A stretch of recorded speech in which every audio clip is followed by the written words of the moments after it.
Chapter 56, Episode 56, Winter Flower 2. An explanation regarding the chapter's title.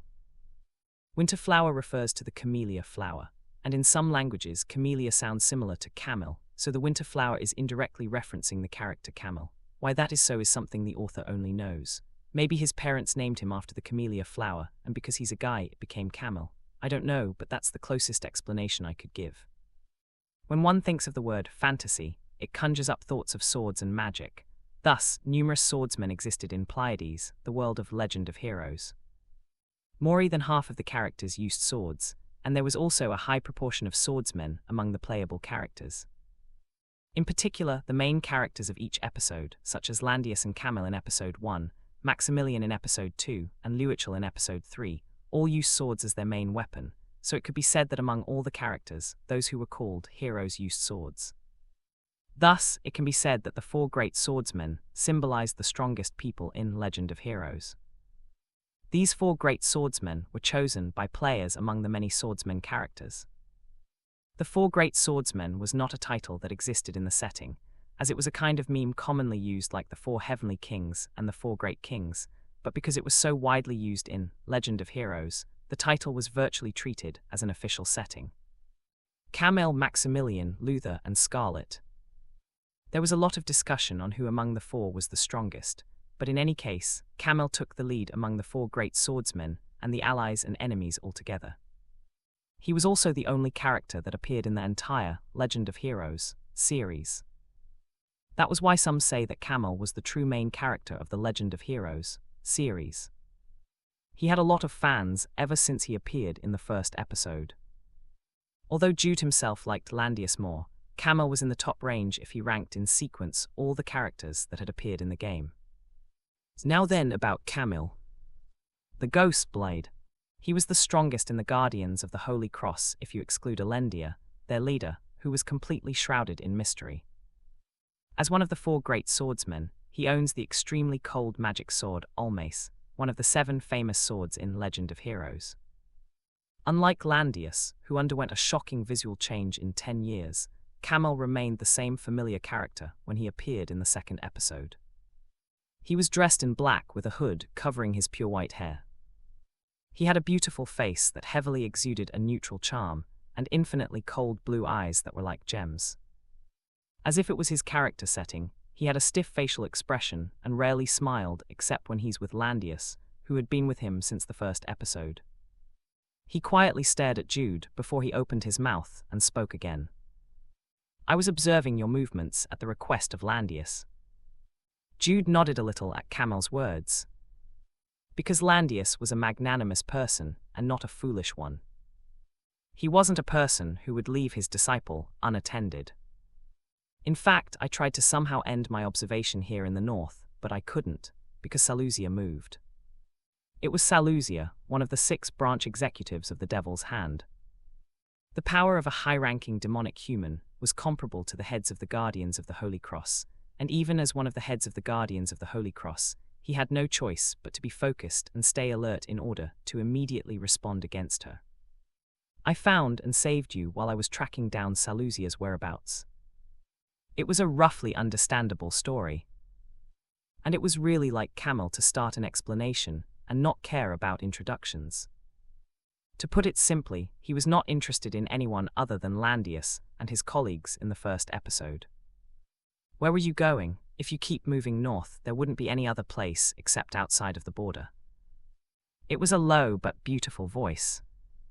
Jude pointed towards the trembling Red Wind behind Cordelia and said, "She is Red Wind, a member of the Great Storm Tribe. In order to cure her father's illness, we were crossing the border and on our way to the land of barbarians." Because Red Wind was with them and listening, Jude was reluctant to use the word barbarian, but there was no other different term for it that he could use right now. At Jude's explanation, Camel knit his brows. How is a child from the 12 northern families and a barbarian girl related? There was a divine revelation from the barbarian god, Great Storm. When Cordelia stepped forward and spoke, Camel's eyes were filled with curiosity. Barbarian god? Yes. Cordelia replied once again and secretly glanced at Jude afterwards. Because it was her asking for help, Jude also spoke. Great Storm is the barbarian god of the wind who watches over the Great Storm tribe, and I heard that the illness of Red Wind's father, Red Gale, seems to be related to the power of demons. Red Wind was startled and surprised by Jude's words as her eyes widely opened, but on the contrary, Camel's eyes narrowed. Indeed, that is something worth investigating. Camel didn't know much about the demon followers that settled down in the land of the barbarians beyond the border. However, Camel was someone who had willingly declared an oath to eradicate all the demon followers that existed in this world. His eyes, which had been indifferent until now, were now filled with emotions for the first time. I see your purpose is to cross the border. As Landius acquaintance, I'll help you up to there. Before that, Camel, I'd like to ask you one question. What is it? It's about the movement of the devil's hand. Does one of our enemies have the ability of foresight? First of all, to the best of Jude's own knowledge, there was no one in the devil's hand who possessed the ability of foresight. However, the devil's hand were their enemy and not their ally. Naturally, he couldn't identify all their secrets during the time when he played it as a game. They appeared as if they were waiting for us. The hellhounds of the devil's hand. It was only during Frost Anvil that their location was specified, as it was possible for them to gather clues and track them down, because Jude had a clear motive to go to Frost Anvil in order to search for the sunflower. But now, this place was a snowfield where there were few to entirely know people. It was possible to follow the trail, but it was impossible to predict where they would go in order to set up an ambush. At Jude's question, Camel considerably looked at Jude in interest before asking, "Why do you think it's a foresight ability?" Because it's hard to explain the ambush if there was no foresight ability, and my guess is their foresight ability seems to be imperfect. Judging from Camel's reaction, it seemed that there was indeed a foresight ability within the members of the Devil's Hand. But fortunately, it was very likely that the ability was imperfect. Hearing Jude's words, Camel's face became like that of a teacher testing their student. "Why do you say it's imperfect?" "Because of the appearance of hellhounds. If it was a perfect foresight ability, it would be Saluzia and the demonic humans who would appear in that position instead of the hellhounds. But it was the hellhounds that appeared. It could only infer one thing here. Their foresight was imperfect, and because it was not a perfect foresight, they released the hellhounds over a wide range, and one of them encountered Jude's party." Camel had a very faint smile at Jude's hypothesis, and then he whispered in a low voice, "Are you really the disciple of Landius?" Jude wondered on what the connection was between his reasoning ability and Landius, and also wondered why Cordelia was casually humming all of a sudden. But Camel himself was convinced and had a stiff expression again as he said, "That's right, in the Devil's Hand, there's a middle-ranking demonic human called Carnos who has an imperfect foresight ability. According to my investigations so far, it seems that his foresight could only tell the rough location, and given that he hasn't frequently used it, I think that he cannot freely control the ability itself." Indeed, so it was like that. Imperfect foresight. With that in mind, Jude also understood on what happened at Frost Anvil. They knew that Jude and Cordelia were going to Frost Anvil, but they didn't exactly know when and what route the two were going through. And that was why they made a mistake when they held their ground and waited for the two on the first floor. Is this the price for being too lucky at the casino and auction house? There was no such thing as a law of total luck. So it was natural to think that it was crazy when their foresight that they could not freely control suddenly succeeded in succession. Whatever. It was bound to be annoying if there was a foresight ability on the enemy side. Crossing the border would get them out of the Devil's Hands area, so they wouldn't have to pay much attention to the enemy by then, but when they come back later, they would have to resolve that issue. But it was then.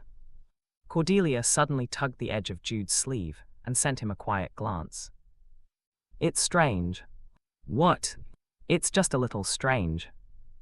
Camel was strange. It was a groundless story, but Cordelia's words bothered him. And at the exchange of the two, Camel had a faint smile again. "Your sense is good, girl." "It's Cordelia."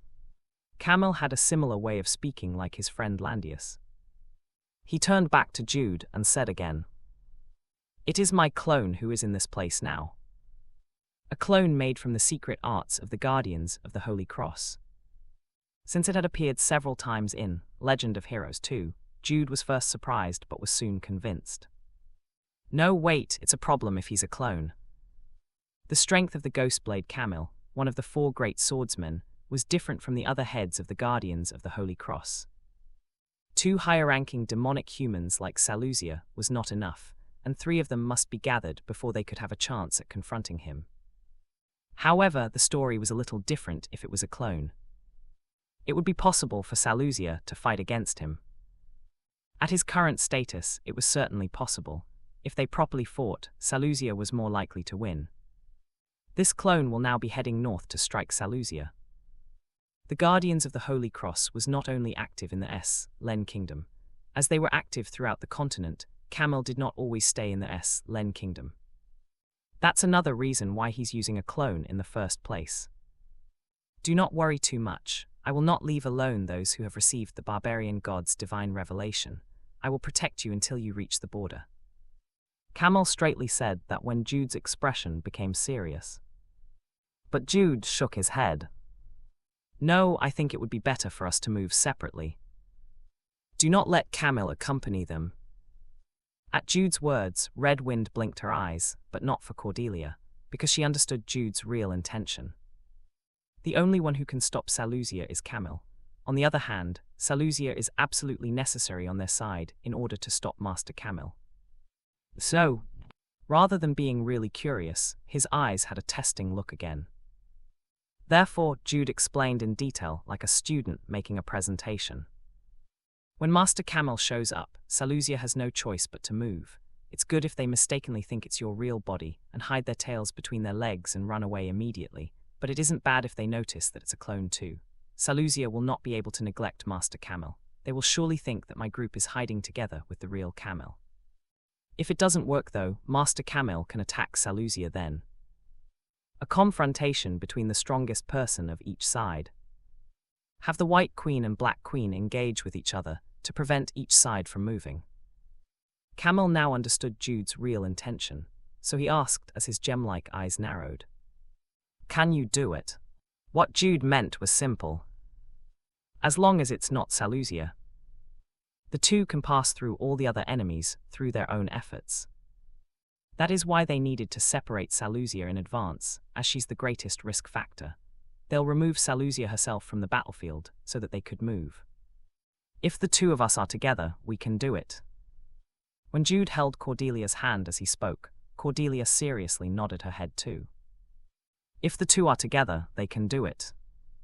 Red Wind, who was not included in their declaration, had a gloomy expression, but Camel only saw Jude and Cordelia, and soon he smiled. It reminds me of Landius. If the 2 of us are together, we can do it.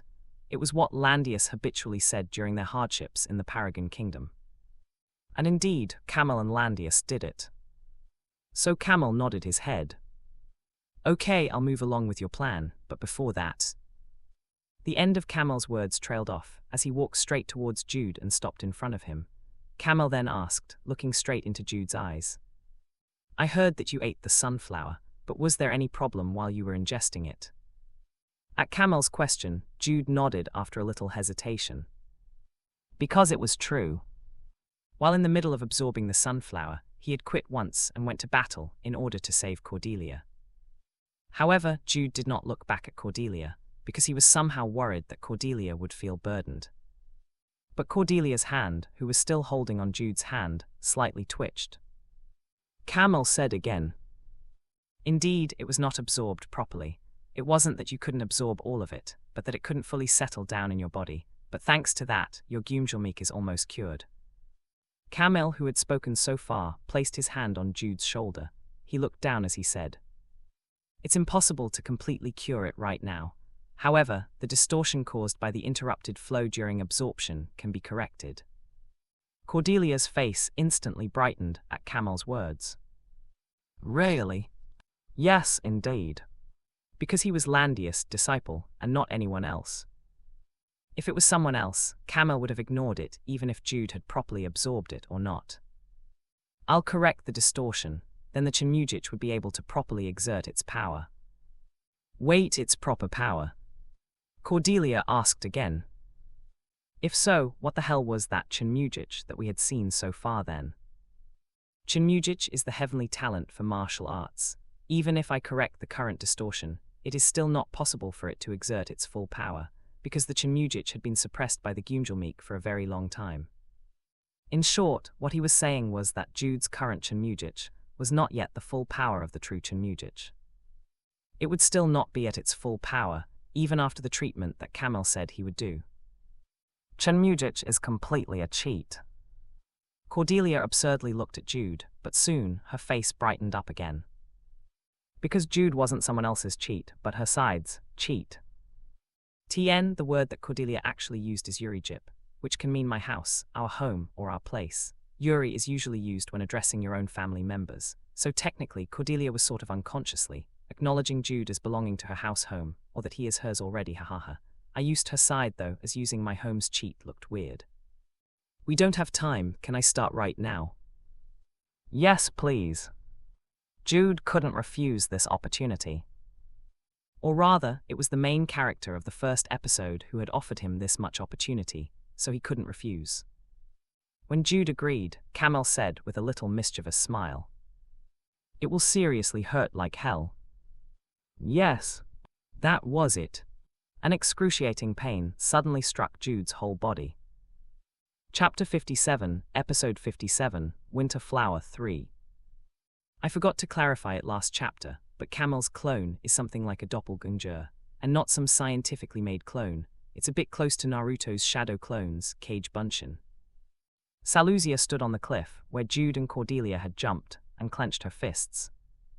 She was crushing the crow's black feathers within her grasp. Kamil the ghost blade. It was unlikely that it was his real body. It was only 15 days ago that he was spotted in the southern part of the Len Kingdom. Even if he suddenly appeared and disappeared like a ghost to hide his movements, he would still not be able to quickly come to the northernmost part from the southernmost part within 15 days. Don't give up, I can still capture her. As the branch head herself, she couldn't leave this place without delivering any results. Talking to herself, she threw the crow feathers she had crushed into a mess onto the ground as she thought. Catch Cordelia.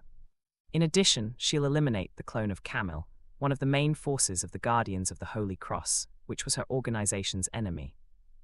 This much would be a considerable achievement. It was still too early for her to give up. And that was the moment. Cow. Saluzia immediately raised her head at the crow's shrill cry. A flock of crows were moving fast in the air from afar, as if it were luring and provoking her. How funny, Kamil. Saluzia sharpened her eyes at the flock of crows as she glared at it with a piercing look. She couldn't just let that flock of crows leave, because there was a possibility that Cordelia was with him. She couldn't just let Kamil's clone leave as it is. I won't let you escape. Splendid and enormous deer-like horns sprouted from Saluzia's head. At the same time, devil's wings spread out from behind her back.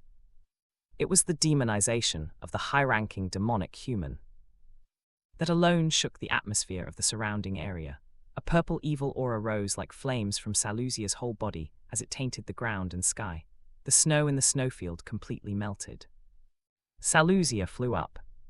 As she pursued the flock of crows, she mulled over. It was you. The one who defeated Sissioth at Frost Anvil. The one who wiped out the demonic humans and monsters. She understood it now. It was impossible for Jude and Cordelia to defeat Sissioth with the full power that they displayed in Langesthay, because those two were no match to the low-ranking demonic humans that she had dispatched together. In fact, even Lucas, who was widely known as the Jiren of Count H.R. Svelga, couldn't even properly fight against a low-ranking demonic human. He's just a rookie who had only begun to learn martial arts. In fact, if Jude fought her, he wouldn't be able to hit her even if he used all his power. It was Cordelia whom she looked out for, but in the end, Cordelia was just an inexperienced novice wizard. It didn't make sense for such two people to defeat the demon and demonic humans in succession. It was you, Kamil. You were hunting the devil's hand with the two as bait. Salusia's suspicion soon turned into a conviction. She was worked up as her pursuit became faster. Dozens of light blades rose from her purple evil aura and suddenly attacked the flock of crows, but the flock of crows magnificently danced in the air and soon became one as it landed on the ground. The ghost blade revealed his appearance among the dozens of crows. Camille. Salusia also settled down on the ground. Camille drew a magic sword from the air and faced Salusia with an indifferent look. Are you alone? That's stupid. Did you think Cordelia could run away if you held me back? Salusia herself did not come alone. Among the branch's troops, only the elite came and gathered here. Camille knew it too. While he was flying on the way here, he saw Salusia's subordinates scattered all over the place. The jackdaws guarding the north were looking out beyond the border, and not those who were inside the border.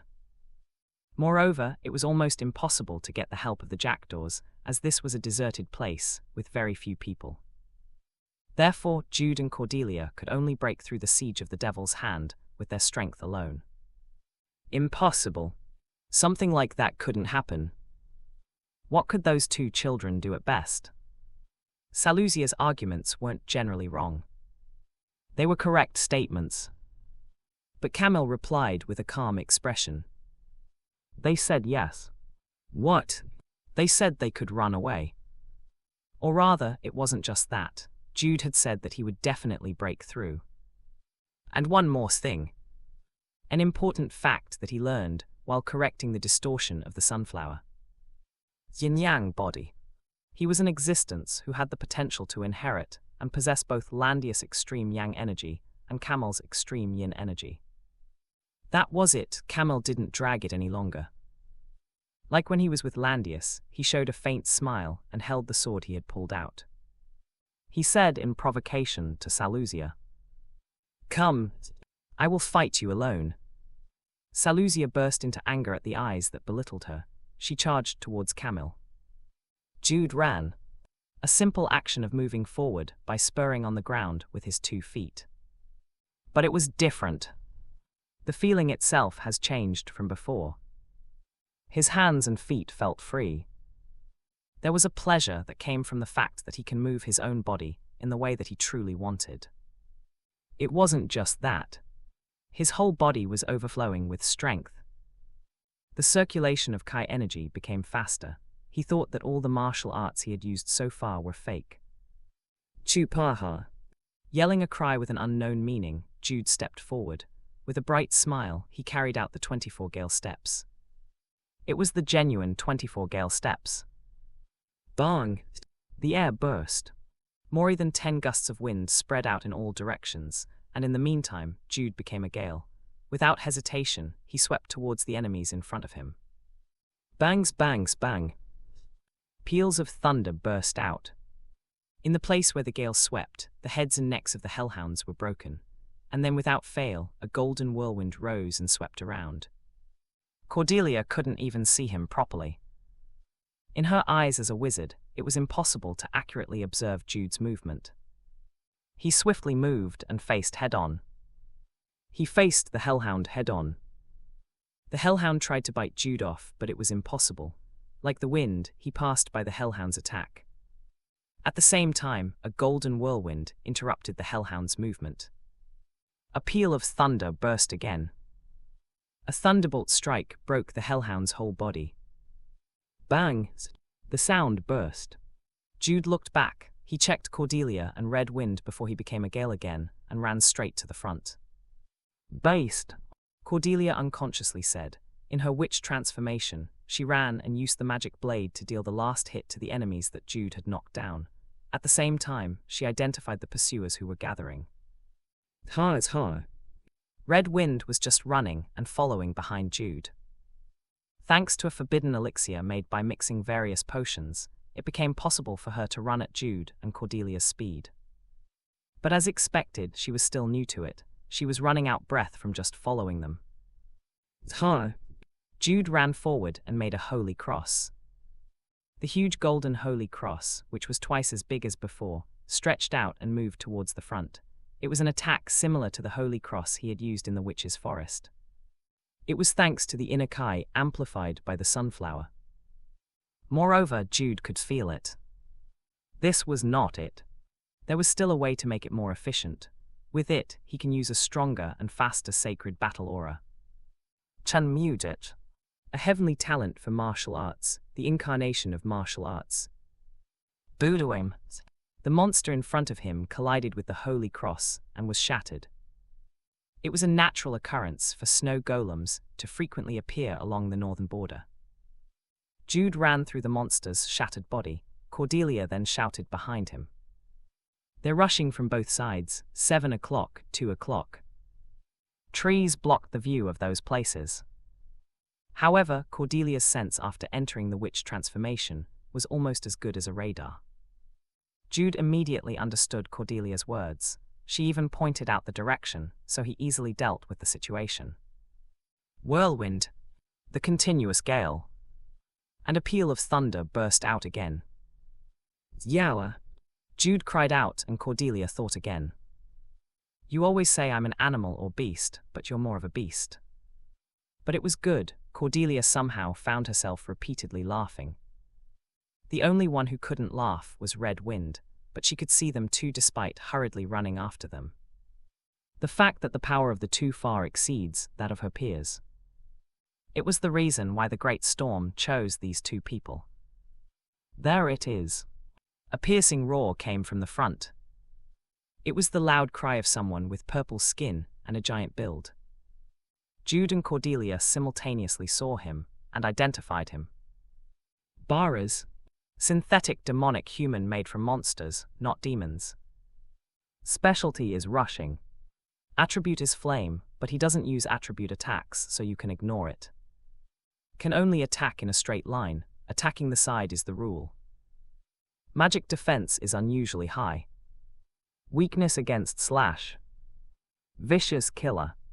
As they shouted back and forth, Baras instantly fell into confusion. How? Have you ever met me yourselves? No, even if we had met, how do you know me so much? At the time that Baras was bewildered, Jude and Cordelia have already completed their attack on Baras. Bind. Grace. Jude and Cordelia shouted in turn. Bind magic bound Baras' ankles, and at that moment, he lost his balance and fell on the slippery ground with grease magic.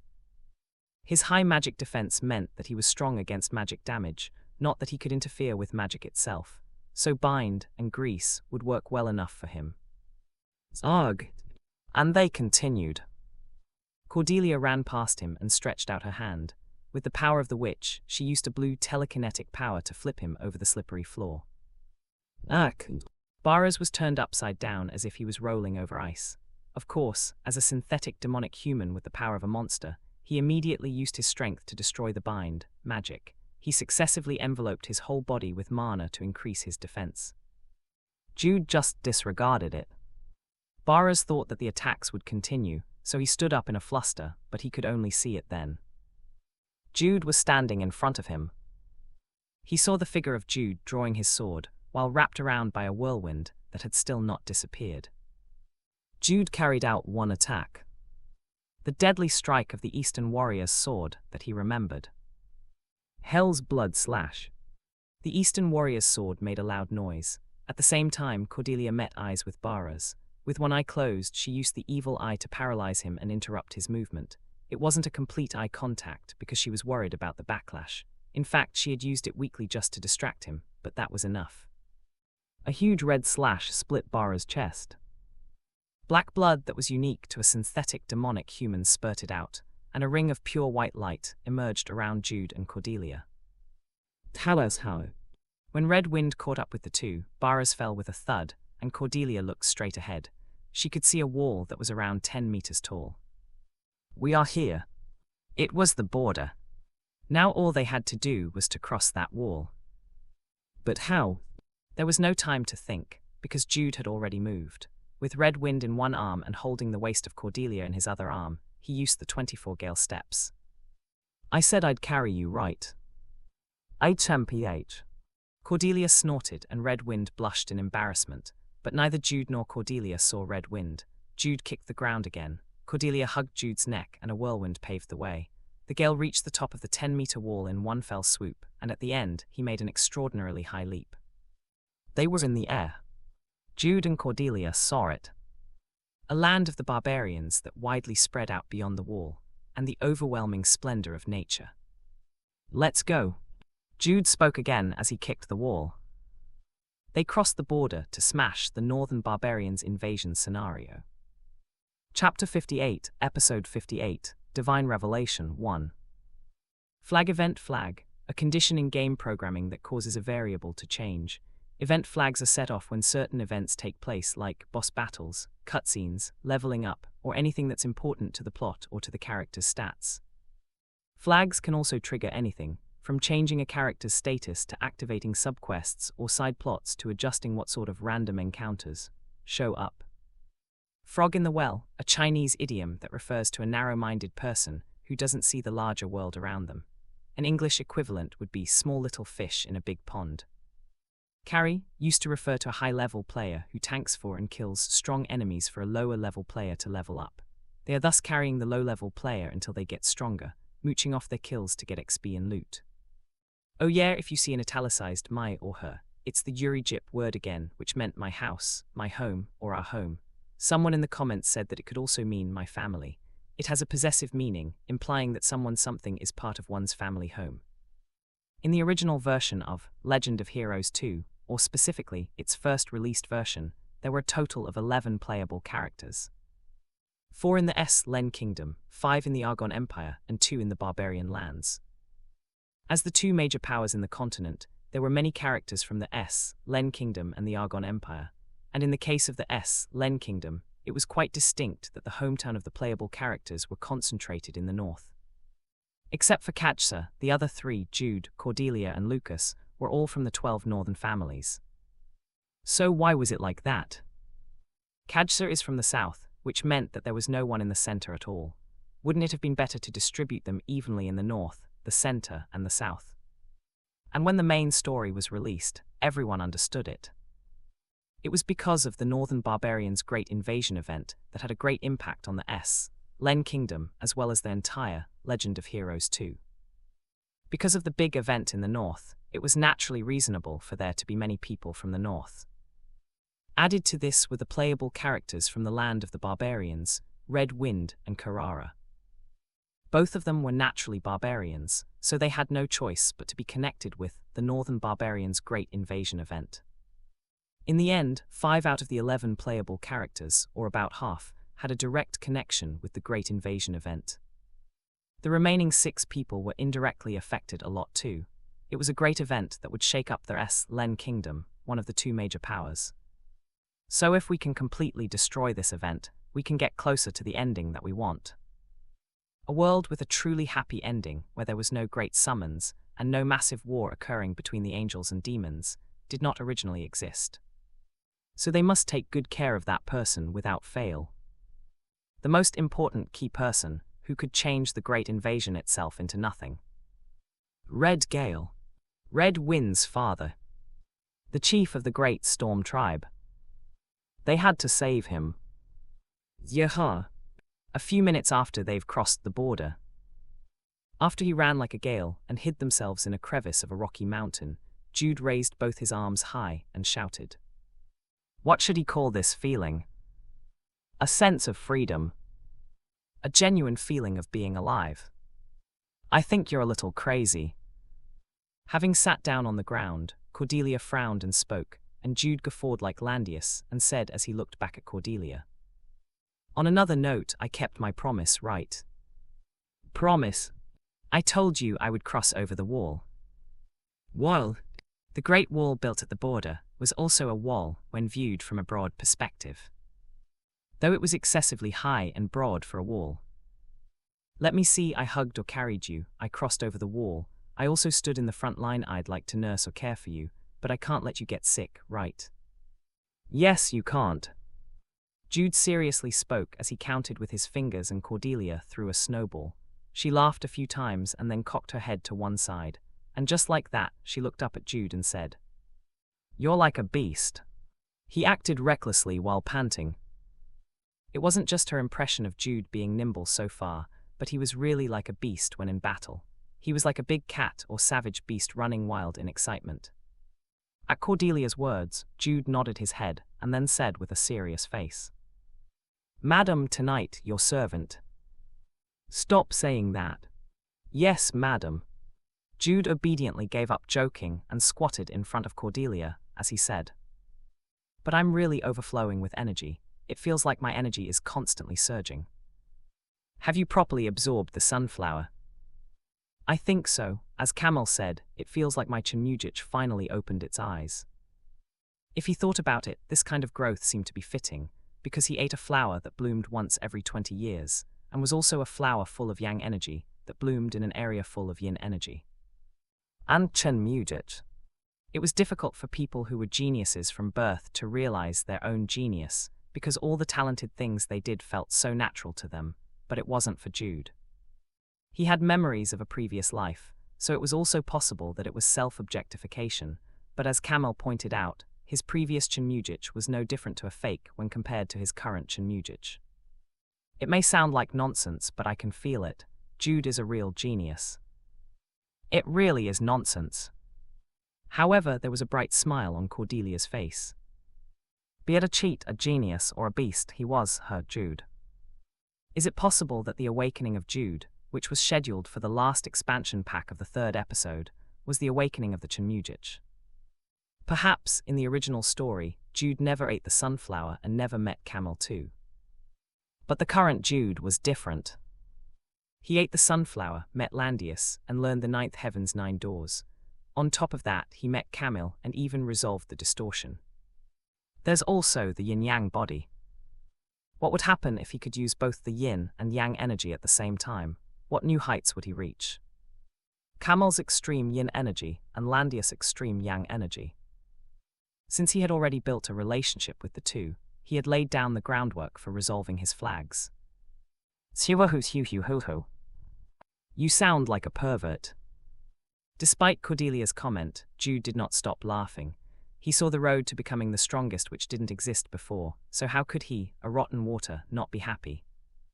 Anyway, this still isn't your complete awakening, right? Yes, that's why I'm so excited.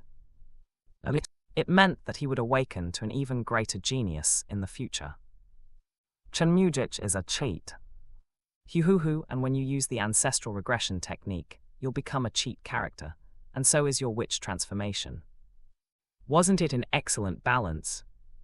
Cordelia was not born with a special talent like Jude or Lucas. She didn't have a unique physical constitution like Kajsa. However, Cordelia had witch transformation and ancestral regression. Although Lucas is also able to use ancestral regression, it is different from Cordelia. Because Cordelia's witch transformation ability originated from the power of demons. If Jude had a yin-yang body that could handle both yin and yang energy, Cordelia was able to transform into an existence capable of handling the power of angels and demons at the same time. I can't wait to see the fallen angel mode. You'll be like a real powerful monster. Why do you want to see it when it's mine? Because Madam is my monster. At Jude's assertion, Cordelia snorted, but soon smiled and laughed. Because Cordelia herself was looking forward to her ancestral regression. I can't wait to do it. Let's work hard in collecting the ingredients and shorten the time it would take us compared to the original story. Yes, Daddy, I only trust in Daddy.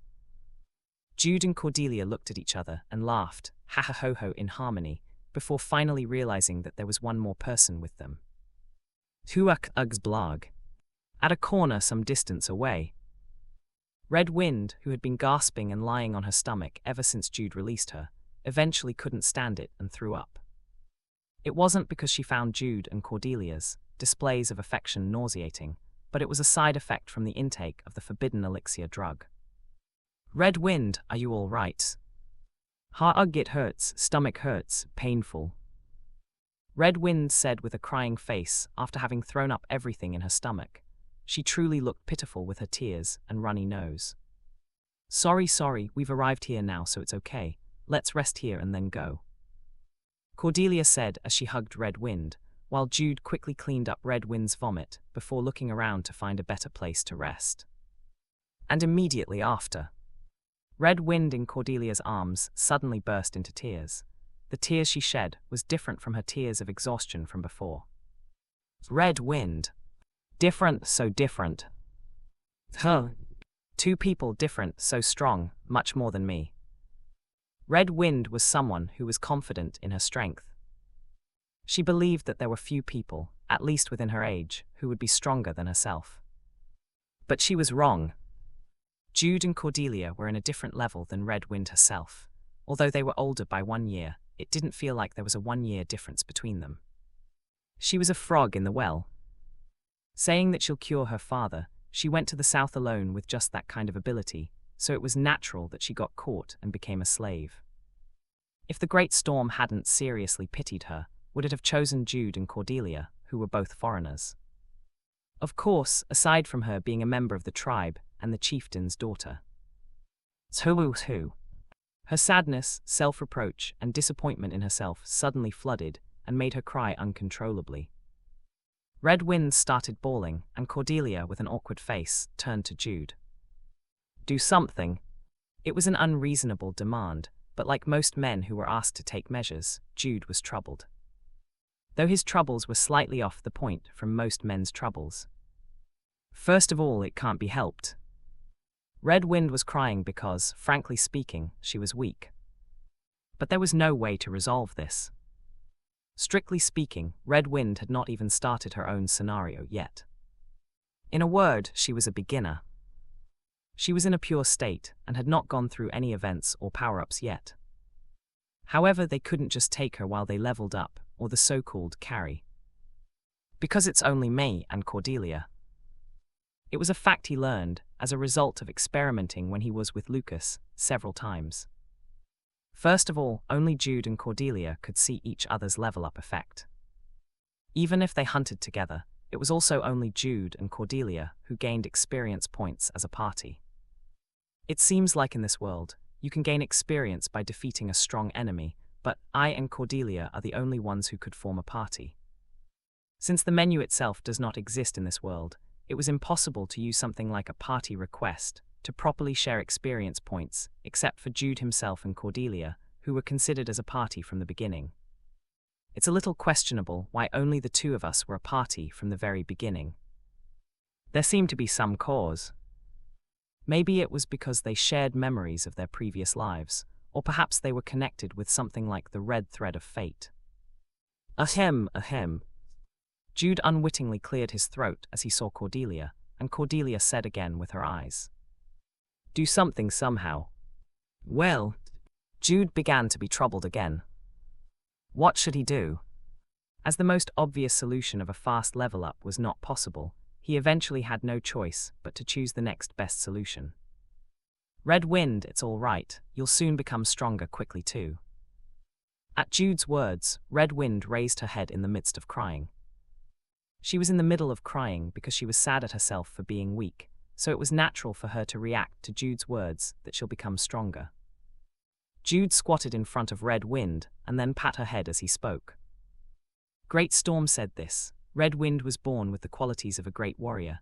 She has the talent to become the most powerful spirit warrior in the Great Storm tribe. I used the word spirit, but it can also mean elemental. Really, did Great Storm said that? Red Wind sniffled and asked, and Jude nodded his head. Really, I'm not the only one who heard it. Cordelia, you heard it too, right? Yes, I heard it too. Great Storm certainly said that. Once Red Wind went through the original route, she would become a powerful spirit warrior. Moreover, the Great Storm tribe was supposed to perish during the great invasion of the northern barbarians, so Red Wind had no choice but to be the best warrior of the tribe, whether she liked it or not. Great Storm. Red Wind's crying gradually stopped. She also slightly smiled. Great Storm is looking forward to Red Wind's growth. Yes, Great Storm is looking forward to it. They really care about Red Wind. The smile on Red Wind's face gradually became bigger as Jude and Cordelia talked back and forth. Red Wind had become pessimistic of the future due to suffering from a lot of hardships, but it was still before the original story began. Moreover, since she had escaped from the slave auction even before suffering from hardships, her purity had remained intact. Okay, I'll work hard, become stronger. I live up to Great Storm's expectations. Yes, we'll look forward to it too. When Cordelia hugged her tightly, Red Wind hesitated for a moment, but soon after she hugged Cordelia back. It's nice and warm, heartwarming. It was when Jude looked satisfied. Hey, are you sure this is okay? Cordelia asked with her eyes, and likewise, Jude asked with his eyes. What are you talking about? No, can we just pretend like this? It will work. There was no way Great Storm would be able to say anything about this. Moreover, Great Storm, or rather, the existence of the barbarian gods themselves, were unclear. In the game, only their names were mentioned as the subject of the barbarians' faith, but not a single barbarian god actually appeared. And we already spoke of it. Since they first met Red Wind, Jude and Cordelia had worked hard and eagerly used Great Storm's name to their advantage. Well, that's true. Convinced, Cordelia focused on Red Wind again, and Jude rose from his seat and then looked southwards. Camel must have taken care of it and escaped. Because he wasn't one of the 4 great swordsmen for no reason. And frankly, Jude thought that Camel was the strongest among the 4 great swordsmen. Perhaps his clone alone might have defeated Saluzia. We can do well. Although the Northern Barbarians' Great Invasion event was an important event throughout the Legend of Heroes series, the circumstances were not fully revealed. What was fully revealed in the game was the Great Invasion, and not the War of the Angry Bull tribe to unify the barbarians before the Great Invasion. Therefore, their information was limited. Not much was known about the land of the barbarians. But we can do it. Or rather, we must pull it off.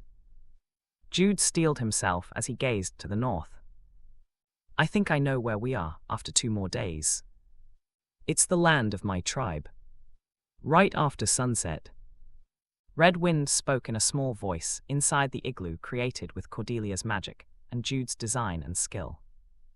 They had thrown away all their luggage while they were running away, so they didn't have their sleeping bags, but in the first place, Red Wind was a local who inherited the blood of the Winter Elves, while Jude and Cordelia had the winter protection. In addition, they had stones heated by magic to warm themselves, so it was not an exaggeration to say that there was no risk of them freezing to death. Yes, you had a difficult time today, so let's go to bed early. I understand. Good night, Cordelia, Jude too. Red Wind spoke in a small voice again, as she lied down next to Cordelia and closed her eyes.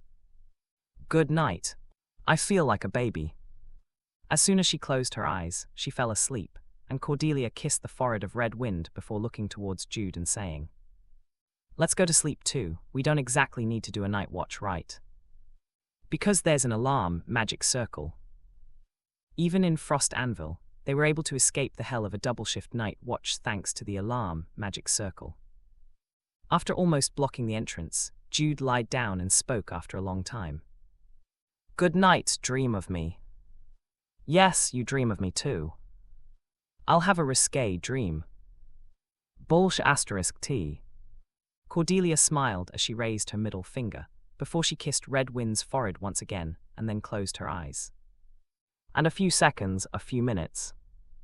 Jude also fell into a deep sleep. The surroundings were all white. A white night. A white snowfield.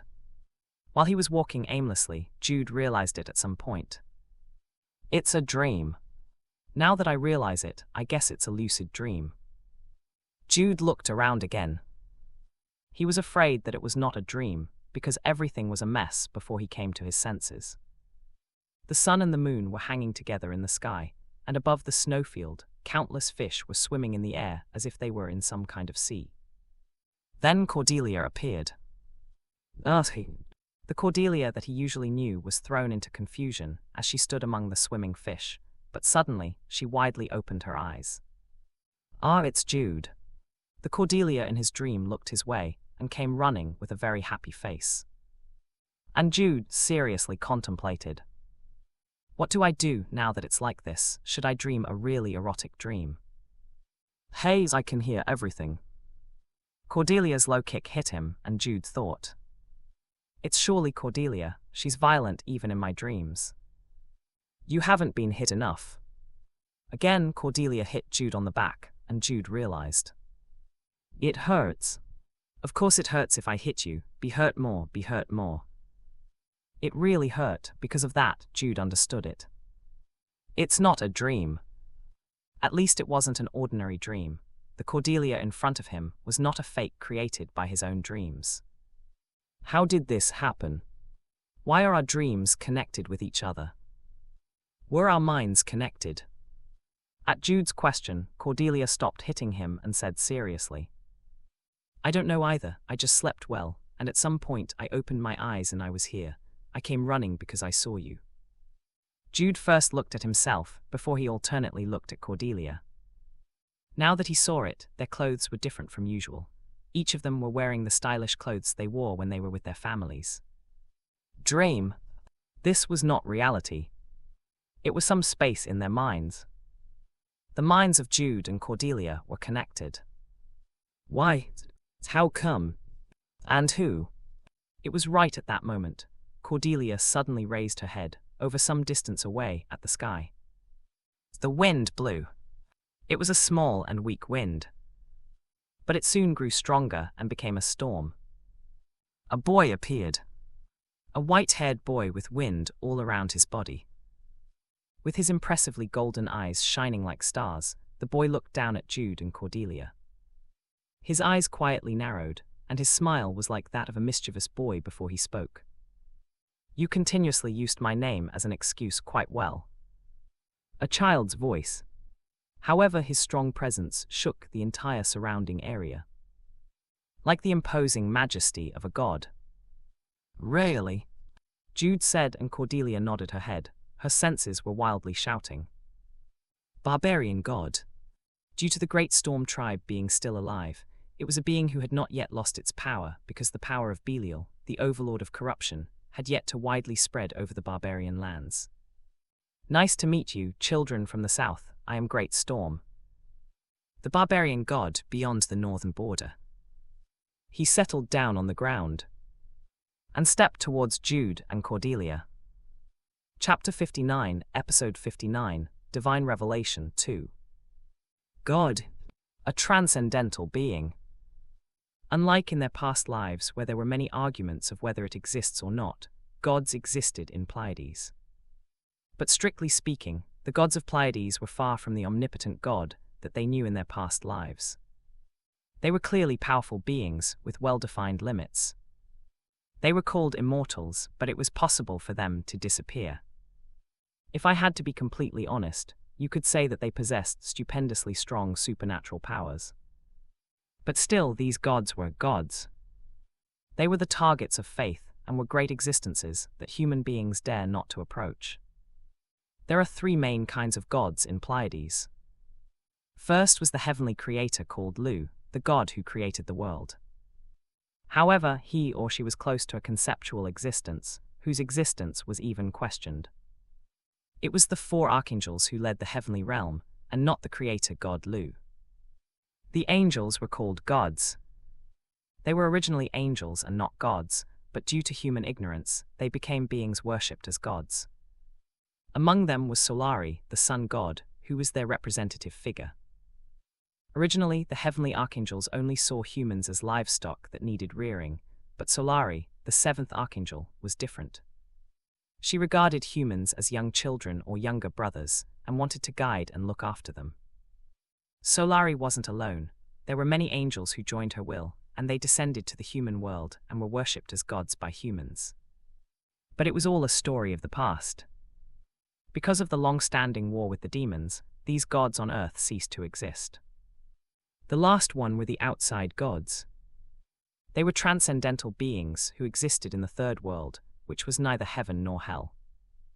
However, their influence in this world was insignificant. It was not an exaggeration to say that the degree of their influence was at a level where people only knew that outside gods existed. And the wild gods, barbarian gods. They were beings that do not belong to any of the three kinds listed so far. At present, neither the Len Kingdom nor the Argon Empire recognize the existence of wild gods. For political reasons, both countries somehow recognized wild gods as fictional existences created by the primitive folk religions of the barbarians. Even those who acknowledged their existence only thought of them as spirits who possessed strong powers. And Jude also thought similarly. The reason was simple. Because they do not appear in the original story.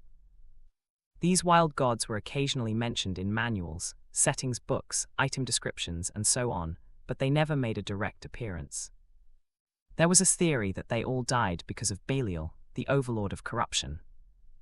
In any case, that was all a story after the great invasion of the northern barbarians. There was a possibility that at the present moment, which was a point in the past before the event occurred, they were still alive. No, they are alive.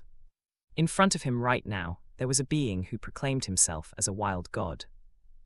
Great Storm, the wild god of the wind who was worshipped by the Great Storm tribe. You seem to be thinking of something rude. Unlike when he first appeared, Great Storm's manner of speaking was slightly less serious, perhaps because he looked like a boy. Jude said hurriedly in denial. No, it's not. I was just so surprised that I couldn't think of anything else. In fact, it wasn't completely a lie. Because he was really that surprised. He never thought that Great Storm would really appear, and in this way too. HMPH, you're a smooth talker.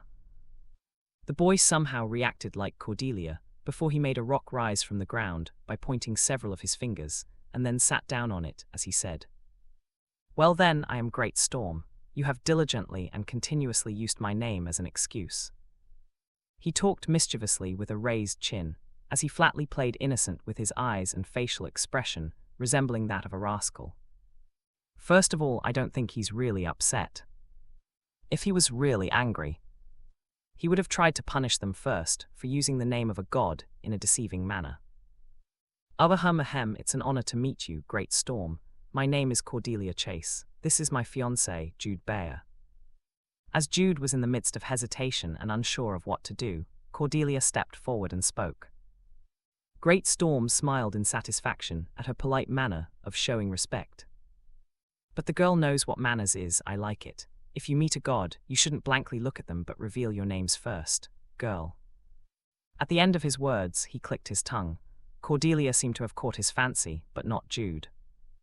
Instead of being shaken, Jude showed his manners as he politely said, "O Great Storm, I ask of you to listen to our story." Tell me. His response was within Jude's expectations.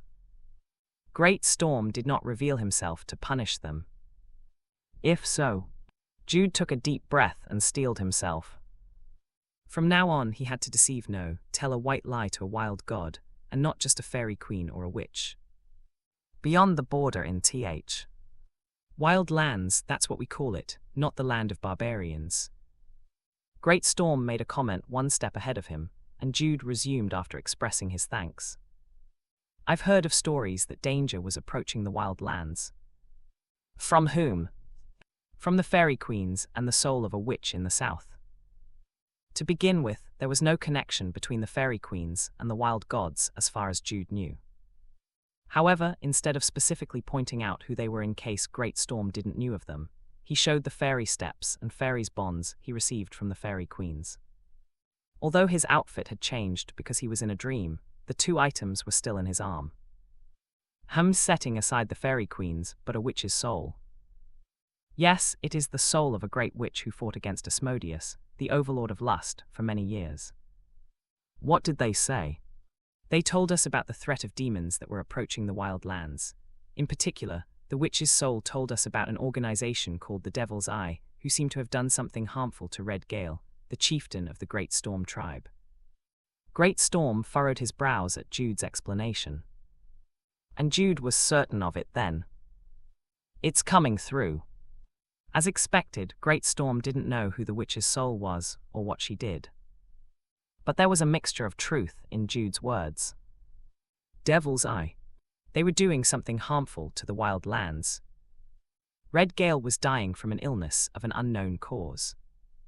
So that's what the witch's soul said. Yes, and my fiancée here, Cordelia, is the witch's successor, who inherited some power from the witch's soul, Because of this, the witch asked me and Cordelia to go to the wild lands to stop the plot of the demon followers. At Jude's words, Great Storm turned to Cordelia, who blinked her eyes and quickly nodded. Yes, that is correct. After she answered a little stupidly, Cordelia's face reddened, but Great Storm felt that appearance to be rather trustworthy, so he said while scratching his chin. Then, to sum it up, is it something like this? The fairy queens and the witch's soul warned of the dangers in the wild lands. In particular, the witch's soul even told you about my tribe and told you to go and help. Yes, that is correct. On our way to the wild lands, we heard of a story about someone with the blood of the winter elves, a girl from the Great Storm tribe, who was caught and held in the slave auction house, so we rescued her. She is Red Wind. Great Storm scratched his chin again, and Jude inwardly smiled. Because there were no holes in his story. On their way to meet the Great Storm tribe, they saved a girl from the Great Storm tribe. Can he even find any faults in their story? Jude waited for a while before he hit the nail on the coffin. We had willfully used Great Storm's name to win over Red Wind, who had become distrustful after being caught and turned into a slave. I kindly hope you will forgive us.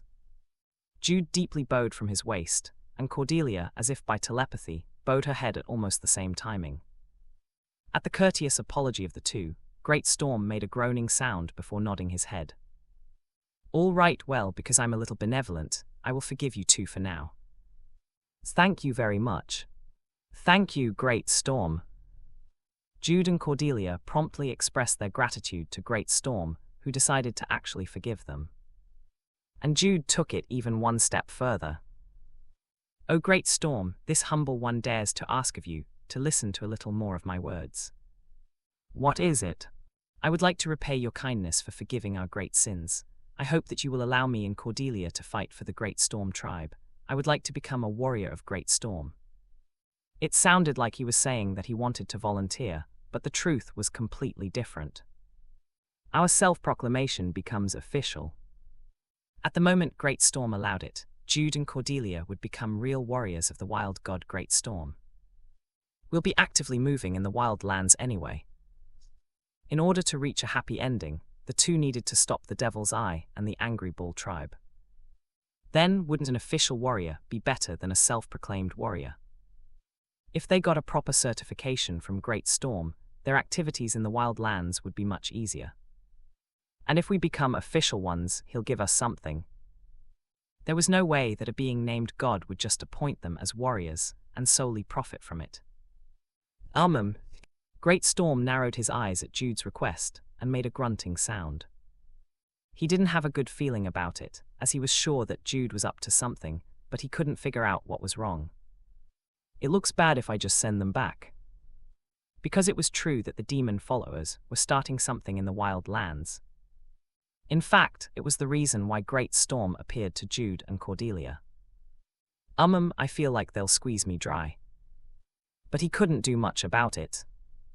Great Storm nodded his head after some careful consideration. Okay, I will grant your request. From today onwards, you two are my warriors. It was at that moment that Great Storm declared it. An intense light suddenly rose from Jude and Cordelia's right upper arms. It was for a moment, but a deep pain followed it. As they endured the pain that was like a hot iron touching their skin, Jude and Cordelia quickly rolled up their clothes to confirm it and saw a tattoo on their right arms. The pattern of a thunderbird surrounded by the wind. It was the emblem symbolizing the wild god, Great Storm. And the moment they confirmed the emblem's existence, Jude and Cordelia thought like rotten water. Aren't there any special effects? No options, because they didn't feel any immediate changes. Jude and Cordelia looked at each other and checked each other's emblem afterwards, and they soon realized it again. Different. It's different. Jude's was silver, while Cordelia's was golden. The two simultaneously looked back at Great Storm, and he said with a smile, "This is my emblem. Show it to my tribesmen and they will recognize you as my warriors." No, this one's more important. What's the difference between silver and gold? The golden one's better, right? Jude and Cordelia enthusiastically spoke with their eyes, and they continued talking as if ignoring Great Storm. Now that you two have become my warriors, there is something I would like to entrust to you. It was the real reason why Great Storm appeared in this place. If this was a game, it was the moment a quest was about to begin. However, Jude and Cordelia were more interested in the emblem they acquired right now rather than the quest that was about to start. It was all the more so since it was split into silver and gold. Shall we just ask? Are you going to cut him off from what he's going to say? It was the moment they exchanged glances. Great Storm finally figured out why the two were so fretful and said with a guffaw unlike that of a boy's. What, are you curious about the emblem's power? Yes. Great Storm laughed again when Jude and Cordelia immediately answered at the same time. The wind will be on your side from now on, as it is an emblem enchanted with the wind that I control. Is this something that increase wind attributes? Can we control the wind? While Jude and Cordelia were trying their best to interpret it, Great Storm continued to speak. In the silver emblem, there is the protection of the wind barrier. When used, the wind barrier will spread out and block projectile attacks. In the golden emblem, there are the protection of the wind barrier and the blessing of the wind. If you use the blessing of the wind, you will be able to freely control the surrounding wind for a while. Even if he was a wild god, it doesn't change that he was a god. The protection of the wind barrier alone was useful, but the blessing of the wind was a very great ability that had a lot of room for application. Wow, thank you so much. Cordelia brightly smiled in delight as she re-examined the golden emblem on her arm, and Great Storm smiled in satisfaction too at the pretty sight of such Cordelia. But Jude was different. How come? Cordelia's was golden, but Jude himself was silver. Was there a numerical limitation? In times like this, don't they just give you the same thing? Just like the Winter Fairy Queen that fairly gave the winter protection. Jude's questions were reasonable, and that was why Great Storm could also easily guess Jude's thoughts. He then said with a smile, "It's a simple reason." The reason why he gave a golden emblem to Cordelia and a silver emblem to Jude. I'm a man, so I like a pretty, kind, cute, and honest girl much better than a deep black cunning man. Jude blinked at his very honest answer, and Cordelia brightly smiled again. Well, it's not just that, actually. As Jude had guessed, there was a limit to the number of golden and silver emblems, so it was impossible to give both of them a golden emblem. Somehow I have a good wavelength with that girl. It's quite strange if I have to say it. Is it because they're both Storm? Great Storm and Yellow Storm? Cordelia nodded repeatedly with a smile, as if she had a similar thought. That's right, Great Storm. I think I fit well with Great Storm.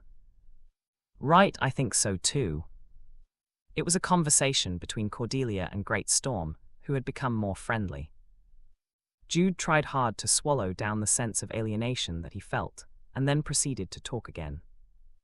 Oh, Great Storm, would you tell us what you wanted to entrust us? Ah, yes, I was talking about that. Great Storm clapped his hands and corrected his sitting position on the rock as he began talking again. As you had said, the demon followers seem to be doing something. Strange phenomena are occurring in the various sacred grounds that exist in the wild lands. In the sacred grounds?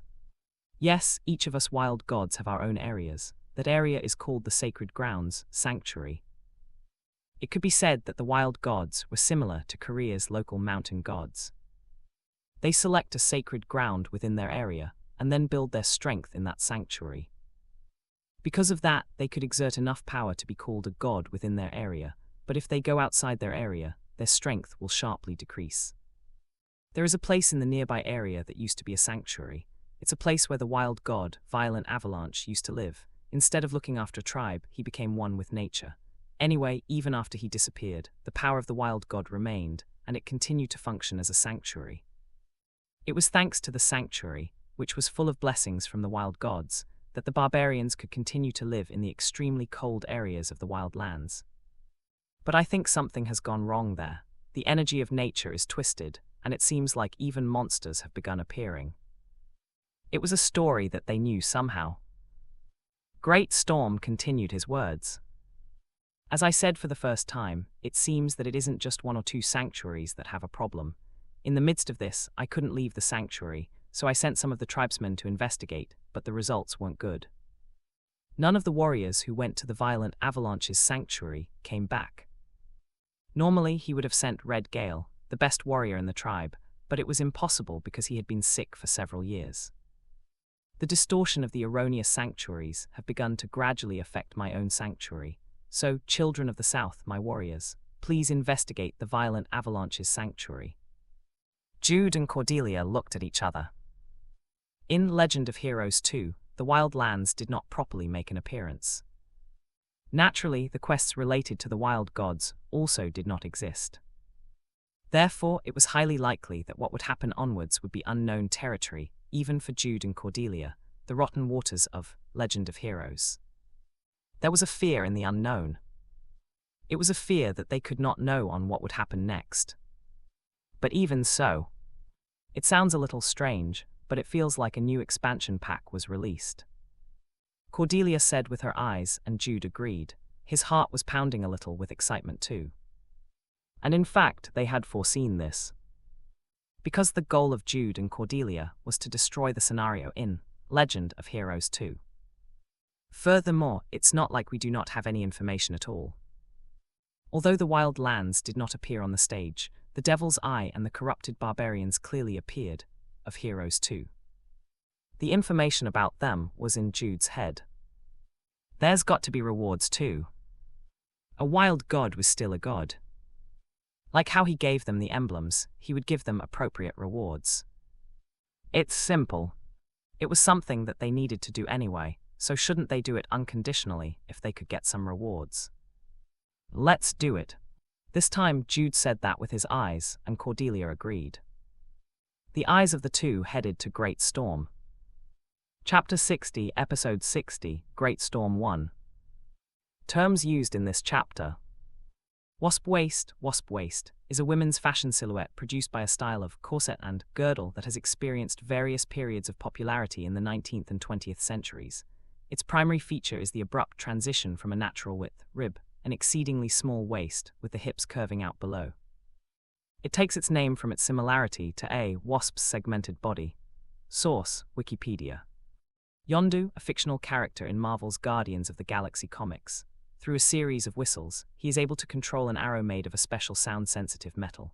Depending on the tone and intensity of the whistle, the speed, strength, and direction can be controlled. The arrow is capable of penetrating anything and seems capable of moving at a speed of Mach 5 at least. Source: Marvel Fandom. Black Card, a highly regarded and exclusive credit card issued through invitation only for bank customers with high incomes and A+ credit. The card entitles its holders to VIP access, upgraded flights, event tickets, and special treatment at stores, etc. In Korea. The Black Card is also known as the Hyundai Card. There were 2 playable characters from the Land of the Barbarians, but in fact, it was extremely rare for the Land of the Barbarians to become the stage in the game. The reason was simple. It was because the stage of both Red Wind and Karara's main activities were not in the Land of the Barbarians. Red Wind is in S-Len, while Karara is in Argon. Red Wind began her scenario after escaping from slavery in the northern part of the S-Len Kingdom. She had only been active in the S-Len Kingdom up to the middle of her scenario, before she fought against the corrupted barbarians to avenge her father. Karara started in the far eastern section of the barbarian lands, and as soon as she was finished with the tutorial, she went straight to the Argon Empire. She was not affected by the great invasion of the northern barbarians, because she had transferred to the Argon Empire, and not the S-Len Kingdom. Karara had never thought of going back, as the reason why she left her hometown in the first place was because she had run away. Therefore, in Legend of Heroes 2, there were only 2 events where the Land of the Barbarians appeared with great importance. One was the Homecoming event, where Red Wind mourned at the sight of her hometown that had already become deserted ruins, and the other was Lena's death event. Okay, for more details such as the location of the sanctuary and so on, the tribesmen will deliver it. When Jude and Cordelia said that they will take on the investigation of the sanctuary, Great Storm spoke with a sigh, as if he had been relieved. Great Storm didn't want to make it obvious, but he was actually under heavy stress. It was quite difficult for Great Storm, a young wild god, to connect the minds of Jude and Cordelia, who were not his tribesmen, and to also appear before the two. Then, let's organize everything for now. when the investigation is over, then. Please wait. Cordelia quickly stopped Great Storm, who was trying to stand up from his seat. Because there was still something left to talk about. Right. That's right. The two had obviously not discussed in advance on what they should do and talk about if they met Great Storm. However, Jude and Cordelia had already talked about how to proceed when they arrive at the land of the barbarians. There was one more important thing that they have yet to tell. O magnanimous Great Storm, we have some information we must tell you. What is it? When Jude assumed a very serious expression, Great Storm was curious, so he sat down again. Instead of talking right away, Jude took a deep breath before he spoke in a calm tone. It concerns the illness that Red Gale contracted. Tell me. Great Storm's gaze sharpened. Because Great Storm was also well aware that the illness Red Gale had contracted was unusual and was actually some kind of curse. The illness, or rather the curse's name, is Blue Spider Lily, and it's a spell that followers of Belial, the overlord of corruption, likes to use. Yes, Blue Spider Lily was the translation of. How a fictional flower from Kimpsu no Yaiba ended up becoming the name of a curse or spell in this series is beyond me. Shouldn't the author have named it as Blue Spider Lily's curse or something? The author also called it a curse, but frankly, poison would make more sense. Anyway, I'll call it the Curse of the Blue Spider Lily from now on, so that it would make more sense. The Curse of the Blue Spider Lily was not a curse to kill the enemy. It was a curse that made its target powerless in order to make them easier to corrupt. The person who contracted the Curse of the Blue Spider Lily would become weak in both body and mind, and eventually become unable to do anything. The one who cursed him was Hurricane, a witch doctor and also an executive of the Devil's Eye. Seven Horns, the chieftain of the Angry Bull tribe, was the first person to be cursed in the land of the barbarians. As the strongest warrior in the Angry Bull tribe, he became very weak in just a month, as his condition was no different from a withered tree, and after half a year, it became impossible for him to do anything without the prophet Hurricane's help. And in the 7th month, he was sacrificed by Hurricane, ascended as one of Belial's kin, and was reborn as a complete demon. The effect of the Curse of the Blue Spider Lily gets stronger the closer the target is to the caster. Fortunately, Red Gale is quite far from the witch doctor, so the illness progress is relatively slow, but in the end, he will be completely helpless. Is there no other way? Great Storm inquired with a fretful face. As he cared for the tribe, tribal chief Red Gale was like a child to him. There is only one way to get rid of the curse. You must kill the caster who cast the curse. In fact, there was a much simpler solution. It was to purify Red Gale with a stronger power than Belial's curse.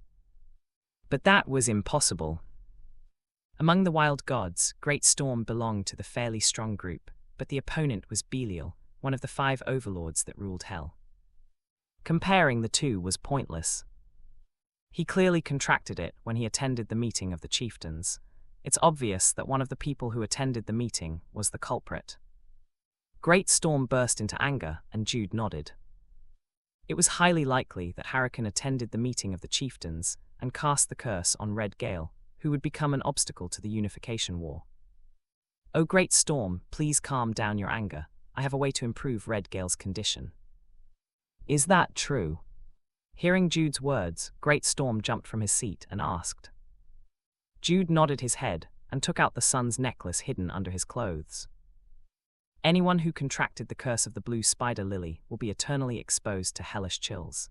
Therefore, if we get rid of the chill using Yang energy, the progress of the curse will slow down, and his condition would improve.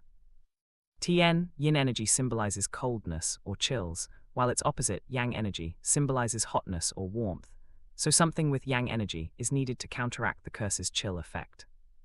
In the first place, the reason why Red Wind came down to the south was to obtain the sunflower.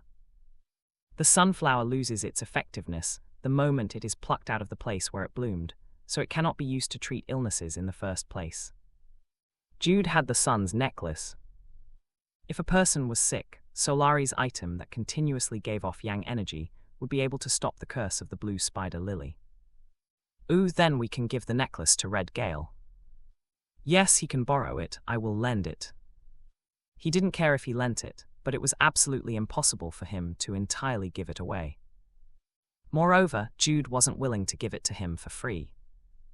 Because the situation has changed. If it was before Great Storm appeared, Jude would have lent the necklace for free to save Red Gale, but there was Great Storm now. If so, wasn't it proper to receive a rental fee? The sun's necklace is a must-have item for me to cure my chronic disease. It's like a lifeline to me. When Jude emphasized the importance of the sun's necklace, Great Storm knit his brows. Chronic disease, don't you look healthy? Jude was clearly in good shape. At Great Storm's question, Jude shook his head and suddenly let out a cough before speaking. No cough, even if I look like this, I'm quite weak, isn't it, Cordelia? Cordelia suddenly came to her senses when Jude called her, and she immediately stepped forward and said, "That's right, my Jude is quite weak. Look at that pale skin, his blood vessels are visible. Not so long ago, I carried him on my back." It was true that his skin was clear enough for his blood vessels to be visible, and that he was carried on her back. "No, I think he looks healthy. Look at his forearm here. He has a thin waist too. It's completely a wasp waist, a wasp waist. What should I do? My Jude is so pitiful." Perhaps thanks to having traveled together with Jude, Cordelia's acting skills have rapidly improved. It was obvious that her crying was fake, but the beautiful girl's tearful acting was enough to shake the heart of the viewer. But I am a god of the wind. There is no way for me to provide yang energy." "It's all right, if that is so, anything related to the wind will be of help too." "That's right, although Jude is weak, it's not to the point he'll die right away if he didn't have the necklace." Jude and Cordelia spoke together, and eventually, Great Storm conceded to his inevitable predicament of being scammed by the scammer couple despite being aware of it. "All right, then I will award you the most powerful one among the new items that I have." "Thank you very much. I'll use it well. Great Storm is so cool, handsome, the best." Cordelia was just saying whatever words that came to her mind, but to Great Storm, it sounded nice. Great Storm burst into laughter and summoned a blue-colored arrow in the air. "It's the wind's wing arrow." The whole arrow was pure white, as if they were looking at an ice crystal. "It can be manipulated according to the user's will." "Will?" "Yes, the user can manipulate it to move in the air through their will." As if responding to Great Storm's words, the wind's wing arrow began flying through the air at a truly terrifying speed. "Wow, Yondu." "Yondu?" Great Storm asked again, but Cordelia just smiled and turned to Jude, who spoke with a serious face. "Because Jude uses it like ouch." Dad joke out. TN, it's a pun. Yondu and Yudyo sound similar in Korean. Yudyo is how Jude's name is pronounced in Korean. I'm not 100% sure about this one though, because Cordelia cut him off before he finished his dad joke. As for Cordelia's dad joke out, it's based on baseball's out, that umpires shout when a batter or base runner is taken out of play. Umpires usually shout out, batter out, or something like that, so in this case, Cordelia replaced batter with dad joke to tell Jude to stop using dad jokes or that his dad joke is out. Cordelia smacked Jude in the back and thanked Great Storm again. "Thank you very much, we will use it well." "Yes, it will be a weapon that suits you well. It's good for wizards to at least have one long-ranged weapon like that." "Yes, you're right. Wait a minute, are you giving it to me, not to Jude?" "Yes, I'm giving it to you." Great Storm spoke as if it was natural for Cordelia to receive it, and Jude said in surprise, Wait a second, the sun's necklace is the cure for my illness." "So what? I want to give it to her. Are you going to take the stuff I gave to your fiancé?" "No, that's not it." No matter how Jude tried, he couldn't come up with anything else to say. And it was true that the wind's wing arrow was also a weapon that suited Cordelia more than Jude. Eventually, Jude gave up and his shoulders slumped, and Great Storm brightly smiled and said, "When you arrive at the village, head to the altar. I will put it there." "Okay. Thank you so much." There was a difference in temperature between the responses of Jude and Cordelia, and after Cordelia thanked him, Great Storm stood up from his seat. It was time for him to return them. But not yet. There was still some things left that they could rip off from Great Storm. "Wait, please wait, there's one last thing we have yet to say." "What is it again?" "It's really important." That's right, it's really, really important. Cordelia didn't know what it was about but stopped Great Storm anyway, as she sent a gaze to Jude asking about it, and Jude began talking to both Great Storm and Cordelia. Hi. Jude and Cordelia's minds suddenly became clear, and they opened their eyes at the same time. They were inside the white igloo. Red Wind was still fast asleep, and the morning dawn shone through a small gap in the entrance. Hi. Who? Jude and Cordelia first took a deep breath before they simultaneously rolled up their sleeves to confirm the emblem. It's real. It wasn't a dream either. They met Great Storm and became his warriors. They also ripped off a bunch of items from him. Hehe, gold is gold. As Cordelia stroked her emblem and spoke, Jude's expression naturally turned sour, and Cordelia's smile grew even deeper.